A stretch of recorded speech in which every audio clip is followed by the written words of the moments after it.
Hello, আসসালামু আলাইকুম। কেমন আছেন? আলহামদুলিল্লাহ, আমরা ভালো আছি। দেখেন, আজকে আমি শিমের বিচি রান্না করব।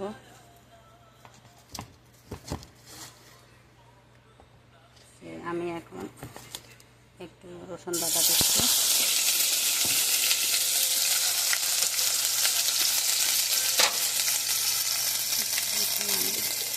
এক চামচ পেঁয়াজ দিচ্ছি,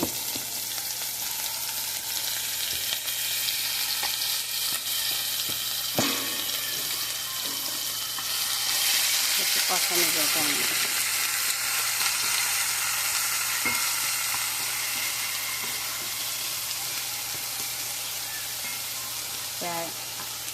রসুন দিচ্ছি, পেঁয়াজ দিচ্ছি, মরিচ দিচ্ছি এক চামচ,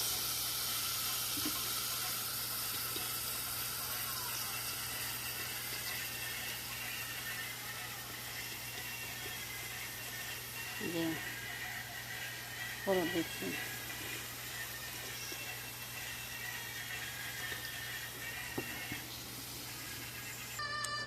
যে আমি মশলাটা কষানো দিছি। এখন আমি শুটকি দিয়ে দেব। যে আমি দুটা শুটকি দিয়ে দিচ্ছি। শুটকিটা কষানো হোক, একটু কষানো হলে আমি শিমের বিচিটা দেব। যে শিমের বিচিটা আমি একটু সিদ্ধ করে নিচ্ছি, এখন দিয়ে দিচ্ছি সিদ্ধ শিমের বিচি। এটা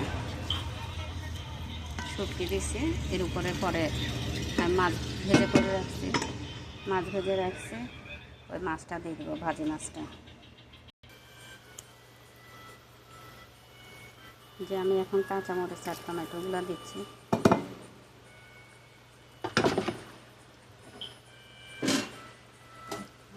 ভাজি মাছটা দিয়ে দিলাম।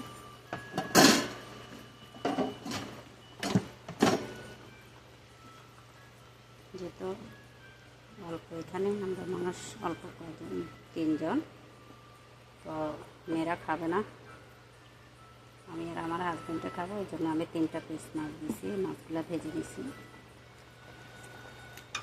এখন কতক্ষণ কুক হবে, লইট্টা শুটকি দিই আর ইলিশ মাছ দিই। এই যে আমি শিমের বিচি রান্না করতেছি। যে দেখুন, আমার শিমের বিচিটা হয়ে গেছে। যেহেতু এগুলো আমি কালকে খাবো, একটু ঝোল ঝোল রাখতেছি। কালকে আবার গরম করে তারপরে যাই একটু ধনিয়া পাতা দিব। এমনি কিন্তু আমার তরকারিটা রান্না করা হয়ে গেছে শিমের বিচি। দেখেন, কালারটা অনেক সুন্দর আসছে। কেমন হচ্ছে বলেন?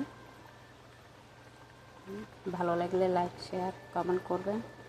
ভালো থাকেন। আল্লাহ হাফেজ। আসসালামু আলাইকুম।